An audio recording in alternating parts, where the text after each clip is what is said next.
देखिए, पाकिस्तान की बर्बादी की एक और वजह भारत से नफरत रही है, जिसकी बुनियाद पर पाकिस्तान वजूद में आया था। आम पाकिस्तानी ही नहीं, पड़ोस के मुल्क का कथित तौर पर पढ़ा लिखा तबका भी इसमें पीछे नहीं। इसी आदत और फितरत की वजह से पाकिस्तानी दशकों से आरएसएस के खिलाफ जहर उगलते रहे। लेकिन वजूद के संकट से जूझ रहे पाकिस्तान को लेकर आरएसएस क्या सोचता है, यह रिपोर्ट हर किसी को देखनी चाहिए।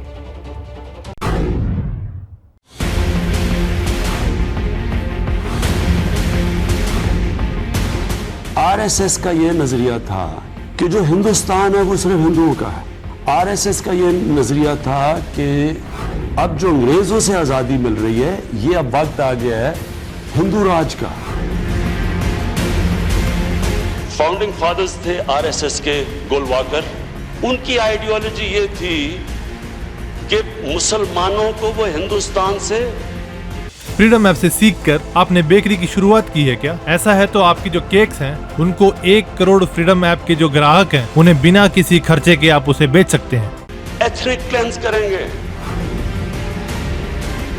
इस वीडियो में आप देख सकते हैं कि किस तरह से आरएसएस की जानिब से एक बहुत मुनज़्ज़म रैली निकाली गई है और सियासी पावर का किस तरह से मुजाहरा किया गया। मोदी के पीछे कौन है? मोदी के पीछे आरएसएस है। आरएसएस मेंटर्स हैं।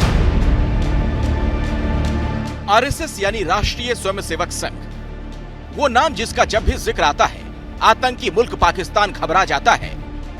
एक उनके अंदर एक मुसलमानों के खिलाफ तासुब था। जिन्ना का मुल्क आरएसएस के खिलाफ इसी तरह जहर उगलता रहा है।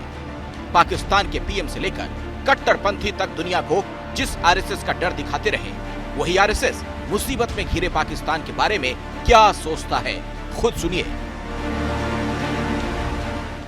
पाकिस्तान में रहते हमको दिन रात गाली देते, नहीं वो भी सुखी हो। अभी पाकिस्तान में आटा 250 रुपए किलो हो गया, हमको दुख होता है भाई। अपने देश के लोग 250 रुपए किलो आटा हो गया, हम बेच सकते हैं। भारत 25-50 लाख टन गेहूं उनको दे सकता है, लेकिन वो मांगते ही नहीं, आने भी नहीं देते। अरे वहां की जनता को भूख से मरने के बजाय भारत के पास सरप्लस गेहूं है, दे सकता है। अरे 70 साल पहले हमारे साथ ही थे। आरएसएस के सह सरकार्यवाह डॉक्टर कृष्ण गोपाल देश की राजधानी में एक कार्यक्रम में बोल रहे थे। एबीपी नेटवर्क के आइडियाज ऑफ इंडिया में भी गोपाल कृष्ण ने भारत की सर्वे भवन्तु सुखिनः की परंपरा का जिक्र करते हुए पाकिस्तान को मदद देने की बात कही। हमारे पड़ोस में ठीक है, पाकिस्तान संकट में है, लेकिन बार बार वो हमारे ऊपर आक्रमण भी करता है। लेकिन यदि पाकिस्तान उदार मन से भारत से गेहूं मांगता तो भारत सदाशयता के साथ उसको जरूर देता। यह भारत की सनातन परंपरा है। सौभाग्य से भारत के पास सरप्लस गेहूं है, लेकिन वो अपनी जिद छोड़े ना, वो जिद नहीं छोड़ता। जो बात आरएसएस के कृष्ण गोपाल ने कही, यही हिंदुस्तान की विरासत है। लेकिन इस बीच यूक्रेन पर हुई संयुक्त राष्ट्र की आम सभा में कश्मीर का मुद्दा उठाकर पाकिस्तान ने बता दिया, वो ऐसा सांप है जिसे संकट में मदद करना भी खतरनाक साबित हो सकता है, क्योंकि डसने वाली अपनी फितरत से वो बाज नहीं आने वाला। Bureau report, ABP news. इस खबर की इनसाइड स्टोरी समझते हैं। हमारे साथ आशीष, हमारे सहयोगी जुड़ गए हैं।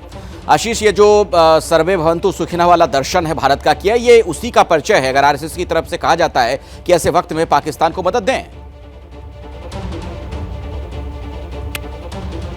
बिल्कुल ठीक कह रहे हैं आप अखिलेश। डॉक्टर कृष्ण गोपाल का क्या कद है संघ में, ये सभी को पता है। उन्होंने एक क्लेवर स्ट्रैटेजिक स्टेटमेंट ज़रूर दिया है जो कि in line of government of India's policy निश्चित तौर पर नज़र आता है। आप देखें, यूक्रेन हो, अफगानिस्तान हो, टर्की हो, भारत जब भी कोई देश मुश्किल में रहा है, खास करके फ्रेंडली नेशन, तो उसकी मदद ज़रूर करता रहा है। लेकिन मैं यहाँ का कॉन्ट्रडिक्शन ज़रूर पॉइंट आउट करना चाहूँगा कि क्लैरिटी नहीं है। पाकिस्तान अपनी तरफ से, जैसा डॉक्टर कृष्ण गोपाल कह रहे थे, पाकिस्तान खुद इस बात के लिए राज़ी नहीं होगा। दूसरा, आप देखें, एक दिन पहले एक्सटर्नल अफेयर्स मिनिस्टर ने कहा टेररिस्ट नेशन है, आतंकियों को सपोर्ट कर रहा है। तो अपनी तरफ भी भारत को नीतिगत तौर पर इस पर कोई फैसला करना पड़ेगा अगर इस दिशा में आगे बढ़ना है। लेकिन निश्चित तौर पर मैंने आपको कहा, जैसा कि डॉक्टर कृष्ण गोपाल जी ने बयान दिया है, कम से कम ये इन लाइन जरूर है कि भारत संकट में जो भी अपना मित्र देश है उनकी मदद करता है। पाकिस्तान उस ब्रैकेट में जरूर नहीं आता, लेकिन इस पर जैसा मैंने आपसे कहा कि clarity as a statement, as a policy भारत को करनी पड़ेगी, तभी ये मुमकिन हो सकेगा। जी, बहुत ही महत्वपूर्ण जानकारी आशीष आपने दी, आपका शुक्रिया। फ्रीडम ऐप से सीखकर आपने बेकरी की शुरुआत की है क्या? ऐसा है तो आपकी जो केक्स हैं उनको 1 करोड़ फ्रीडम ऐप के जो ग्राहक हैं उन्हें बिना किसी खर्चे के आप उसे बेच सकते हैं। क्या मजबूरी है मेरी, बताइए।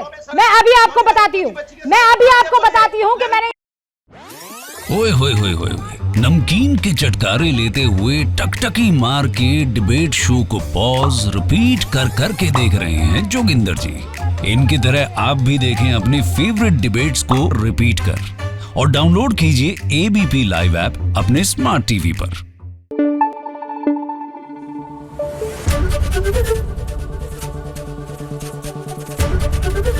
एबीपी न्यूज आपको रखे आगे।